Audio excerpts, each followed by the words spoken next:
Hi there, in this video we're going to cover the print lookup, and there's some new features that are quite helpful. So let's go ahead and have a look. Over here on the print lookup, let's select a ticker. I'm going to put in SPY for the S&P 500. And this instantly, what we see here is it loads the SPY, and we have some information across the top. If you hover over the ticker, if you hover over the title, it actually tells you what the stock actually does by a description. Then we have the price and whether we're up or down on the day, next earnings, market cap, 52-week high and low, the open, high, low, and close, if there's any dividends, something like that. And then we have a daily chart here. And so what happens since we track block trades, this is putting the 10 largest trades in the last calendar year on the chart for you. So you can see right here at 6:04:37 is 12.9 million on December 18th, and we had quite a pullback on that day, but we can see all of those different trades. So on the right hand side here we have the seasonality chart. So the red line is the current year and the green line is the 20-year average. So if there are 20 years available, then that gets averaged out. So if there's less, say for example the stock's only been around for 5 years, then there's 5 years on average there. So here with the prints, if we scroll down here a little bit, I'm just going to show you, because now we have this, and these were the largest ones here, March 28th, 12 million, then we have 10 million, 10 million, and if we scroll back, we can actually see where all of this massive volume was, and this seems to be where they were buying. So accumulation here, accumulation there. There was distribution here with all of these 12 million, 10, and 10, but that pulled us back to these older prints here, right, which was also back to a point where we could take off again. We closed through these prints, pulled back and tested them, and then went up, right? So you can see that these are support and resistance lines, these really large trades. The other thing that we can do in looking at this is we can click on the prints. So if I click here, for example, 581.49, that actually shows on the chart on the day that it actually came in. So this is a new one because it's December 20th today. And I can adjust the share size. So say for example, I wanted anything over 1 million. Now what these ones do, this one says, for example, this is 581.52. I'll click on that. And there's 1.9 million over 4 trades. So what we wind up doing is as the trades come in, they're here on the left-hand side as well, or through the block trade indicator. Anyway, Moby as a whole tracks these trades, and we can see them coming in here, 584.16, and there's lots of trades today. It just happens to be triple or quadruple witching, where different contracts and futures all expire at the same time. So there is some volatility here, but we can see these sorts of trades. Now, if a price exists multiple times, so for example here 581.16 for 127.350, and then again for 127.350, well, based on what you've selected for your cumulative share size, if these together add up to over 1 million, then they're counted. So here we have 581.52, and there were 4 of them making over 1 million. Right, so you could have, say, for example, 4 or 500,000, but that's the criteria, and then that gets added here. So here's one, 586.61 is 10 million, and look at this from the last couple days, because we did have a massive pullback over 2 days. We got 12.9 million during the day and 10.2 million the previous day.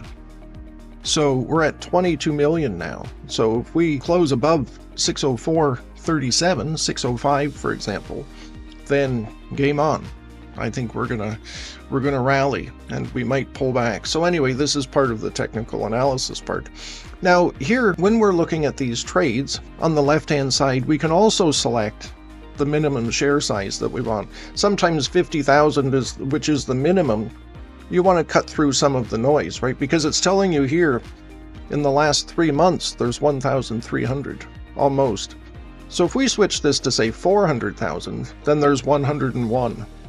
And then we can also choose by calendar. So we can look at the calendar. We can do today, a week, a month, 60 days, 90 days, 6 months, a year, or if we do all, that'll take us back to January of 2020, and you can see the share size.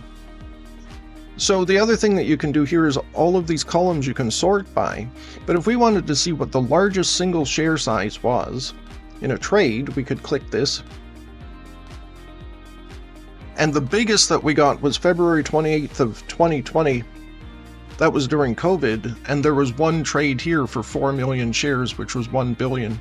Then number 2 was November 30th of 2020, which is 3.6 million. So that's good for the research purposes sort of thing. And so let's just go back to say 90 days here. This is by default market hours. You have trades that can occur pre-market and post-market. And so if we look at pre-market here, there's not many, but if we look at post-market, you're going to see a lot. And see, there's 570 here in 3 months, and we've gone over 400,000. So what we see here is we have conditions for the trades. Closing prints, market center official close.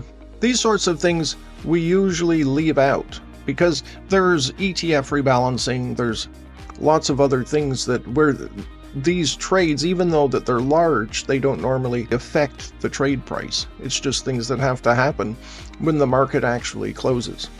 So when we're searching for market hours, which is the meat of these trades, the standard condition is that we filter out opening and closing trades. We can also filter by condition. So there's 59 conditions that are here, and you'll notice when you're looking at normal trades. If we go back and say, for example, we'll pick bunched or average price. Another one is Form T. Actually, the Form Ts, let me go and select Form T. So these ones here are kind of important because this Form T is something that doesn't affect the trade price, but it's kind of sneaky because it should have been reported. It's actually reported late. You can see these usually pre-market and post-market, but there was this trade 588.15 that was 750,000 reported at the close, but it was a prior reference price earlier in the day, and that's what that means. So if you want to know what any of these trade conditions are, because they can be quite important, I'll put this back to select all. I'll open a new tab just so we can go back to the main page without losing our work. I've opened another tab here by clicking this plus, and I'll just click on Moby Tick, which takes us home. And if we look at the help section and we come down, there's the trade types here. So if we wanted, for example, since we were discussing what a Form T is, we can click on it and it gives us more information. What is it? When does it occur? Impact on trading data, why it matters. So look at this, price does not update the high, low, open, close for the regular trading session. So some of those you can get really large trades after market that don't affect any of those statistics, like the high, low, open, and the close, why it matters. So that each of the 50 plus trade types that we have, you can actually see that here. And when we're looking at the individual trades, then you can see that information. Now this on the right hand side is an aggregate of these, like we actually said before. So you can sort by date, like that to the newest. This has the exact same filters. You can disable, so if we wanted to get rid of them, we could clear the selection, we could put our own on there. And then you can select your individual columns if you don't want them all that are there as well. So another thing that I wanted to mention is you do have the watch list. So that's another video, is managing your watch list. But if you have a watch list created, you can choose one from the list. This one here, I have one called Insights December 16th. And so there's a whole bunch of them in here, and it gives me the ticker and then a whole bunch of information.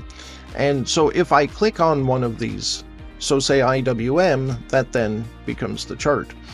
I can also select the columns here if I didn't want the open, the high, the low, but then I wanted the above and one target and below and one target.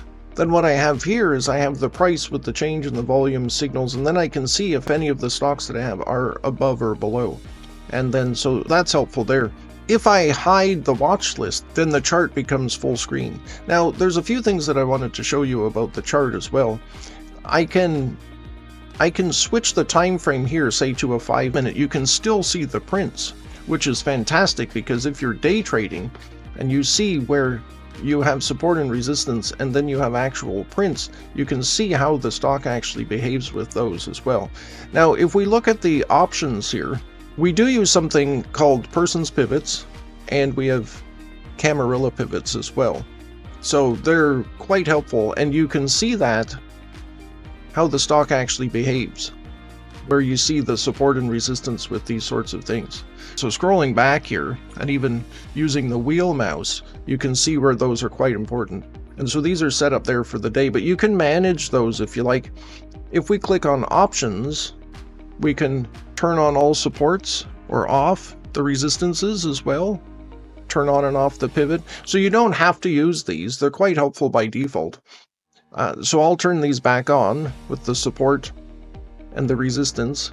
And then there would be the same for the Camarillas. So we could do support and resistance and leave the pivot. Now, the other thing that's neat about these sorts of things is that you can set your colors and the line type. So if we look at the pivot, for example, right now this is blue. I'm going to make this a horrendous color like this, and then I'm going to do it dashed with space and give it, say, a line width of 4. So now you can see this dotted purple line being the pivot. Now if I close that, then I have 5 supports, 5 resistances for both the pivots and cams. So that actually gives you like 20 different ones.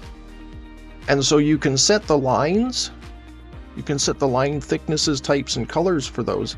And when we're looking for trades and mapping things out, when we start scrolling out like this, we can see that there's an R1, an R2, an R3, and then there's actually an R4 and there's an R5 up here.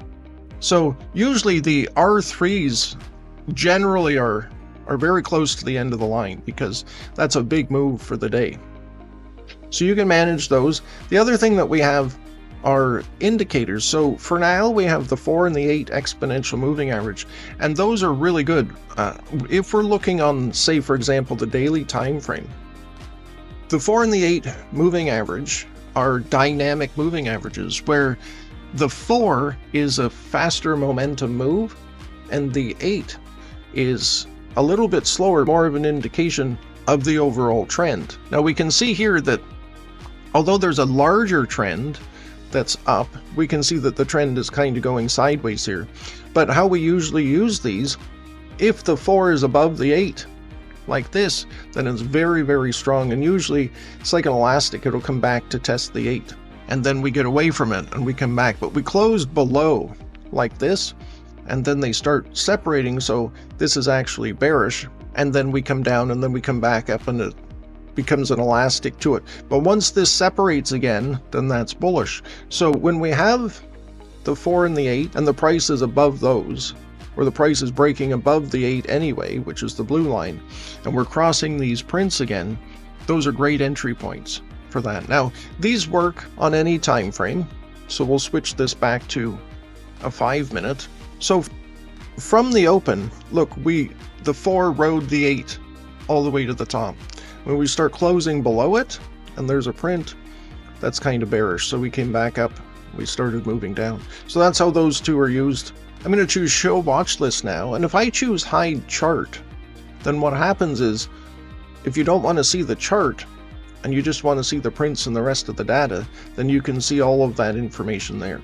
You can have as many charts as you like. I can duplicate what I'm looking at just by clicking the plus, and then whatever ticker that I have here will show up again, and then I can choose a different ticker, or I can change the time frame, and that would be okay. And especially if I'm looking at something else, say from the dashboard, say I go to the dashboard and we see our trades, there's 23 million on CNC. It's triple witching, so that's probably options related. So let's see. If I go over here and click on it, I get a new tab with all of this information that's there. So this is really helpful in trading and helping you map out your day trades, and also seeing trend with the overlapping dark pool trades as well. So hopefully you find this information helpful. So don't forget to like and subscribe. If you have any ideas that you'd like for new features, please let us know in the comment section or contact us directly. And then if you're interested in a subscription, please subscribe to mobyticktrading.com. Happy trading, everyone.